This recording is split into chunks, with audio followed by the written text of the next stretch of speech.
ادينا بعد ما سهرنا لغاية الساعة 5 الفجر وجينا الشغل. عايز بس اسأل، يعني انت يا كابتن حسين الشحات كنت عايز ايه من الكرة الأخيرة دي؟ ايه اللي كان في دماغك؟ يعني عايز تاخد اللقطة تعمل احتفال ما يتنسيش؟ اديك ضيعت الدنيا كلها، مصر كلها كانت بتشتم عليك. وتريزيجيه يعني ايه يا عم، احنا عارفين انت لاعب جامد وكل حاجة بس انت مش المسدد الاول يعني في ضربات الجزاء. في وسام وفي زيزو احسن منك. ليه اللقطة يعني؟ وضيعنا اسهل ماتش في البطولة كلها. امال هنعمل ايه مع بالميراس وبورتو؟ عشان ده كله عشان الانانية بتاعتنا. كل لاعب عايز ياخد اللقطة، بس عايز هو اللي يجيب الهدف، وفي الاخر اتحط علينا.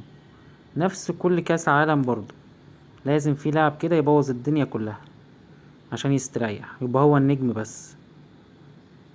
مش عارف الواحد يقول ايه، حسبي الله ونعم الوكيل.